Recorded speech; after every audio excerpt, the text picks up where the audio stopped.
What's up everyone, and before I get into this video, I would like to point out that Swetsicle recently made a video in which he goes over how Destiny 2 does not have basically any new replayable content, and it removed a bunch of the old stuff. I think it's a good video to watch, and it reinforces the points I have made in previous Beyond Light videos and points I will be making in this video. Notably, it discusses the lack of replayable content and reward incentives. I do disagree with one thing in his video, which is that he says these are only problems for content creators. I disagree. These problems affect all players of the game the same. Content creators just experience the lack of replayable content first because they breeze through all the quests much quicker than the average player.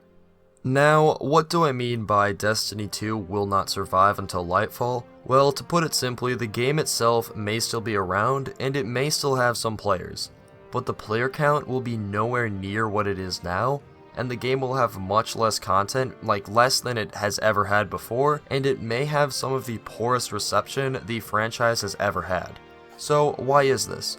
Well, it comes down to four things, which are content vaulting, weapon sunsetting, gear stagnation, and competition. First off, let's discuss content vaulting and why it is one of the biggest things killing the game. To illustrate why, I'm going to ask you, what do you think of the Forsaken expansion? Most of you, including myself, will call it one of the best, if not the best expansions in the Destiny franchise, and most of us probably gave it a favorable review when it released. Well, what is the rating on this expansion right now?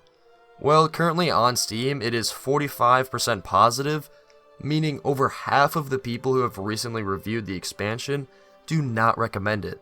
Most of these negative reviews say the content itself is amazing and some of the best ever in the game, but the reason they do not recommend it is because all of the content is probably getting vaulted soon and none of the gear is worth grinding.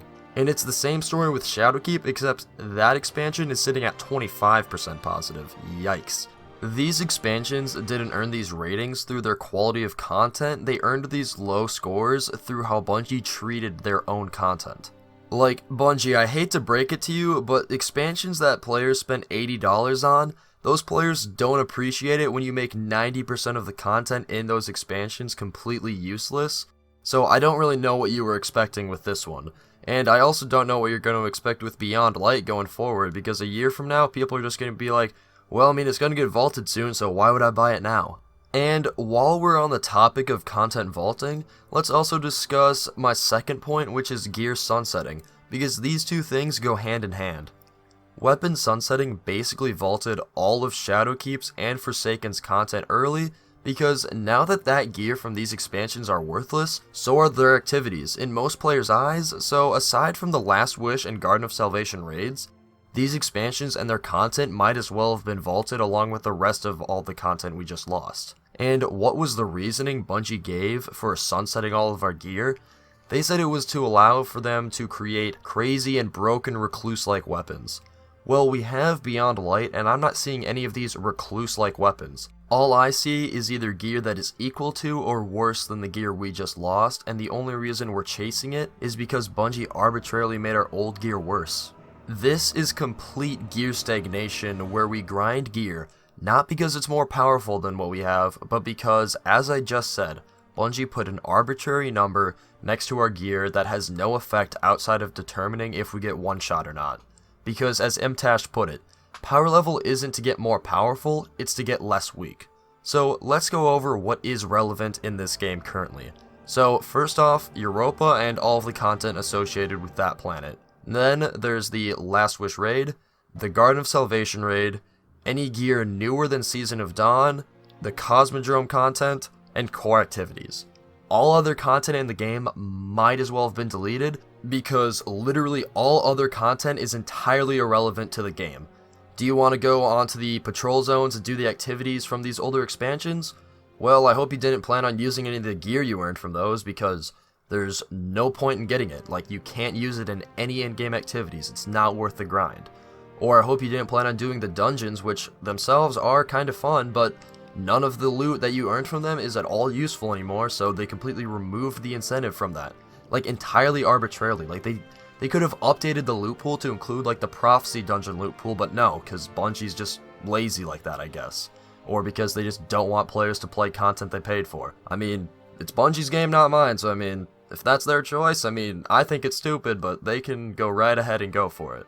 Because if Bungie wants to make 90% of their game irrelevant, aside from the content that just launched with the smallest fall expansion of all time, then they can be my guest to go right ahead and do it. And if you think Beyond Light has enough content to get us through a year until Witch Queen, then you are sorely mistaken. We barely got through last year with all of Destiny 2 content from years 1 to 3. What is going to happen to this game if Bungie releases another season of The Worthy? Hell, they could release another season of Opulence and I don't think there's enough content to keep us entertained. I mean, it's been 2 or 3 weeks after the expansions come out. Sweatsicle's already made a video saying there's not enough content to keep him engaged. That is terrible on Bungie's part. I don't know how anyone could justify that. The game will literally not be able to sustain itself with the amount of content it's removing or making irrelevant.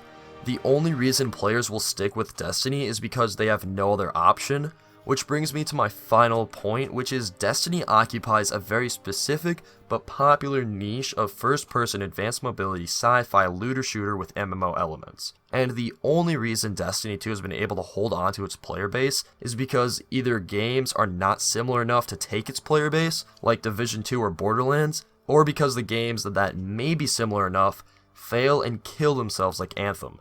So unless Witch Queen can triple the content or quality we got with Beyond Light, and Bungie reverses the vaulting of content and gear sunsetting, completely overhauls their seasonal content system, the only way Destiny 2 will survive until the Lightfall expansion is if no competition challenges their player base. And some high-profile contenders will probably release in the next few years, such as Halo Infinite, Starfield, and supposedly Anthem is working on 2.0 update, which will completely revamp and fix the game, but I would not expect much from that camp. It's just, I saw it when I was researching this video, so I thought I'd include it, but again, don't put much stock in Anthem, like, just kind of forget that ever happened. And so, with all of that in mind, I 100% believe Destiny 2 will fail before Lightfall's release. But if you think I'm wrong, I would love to debate you in the comments below, and I would like to hear why you think it will succeed or what you think lets it stand on its own in front of other games. So yeah, just leave your thoughts down below, and if you liked what you heard, please like and subscribe, and until next time, goodbye.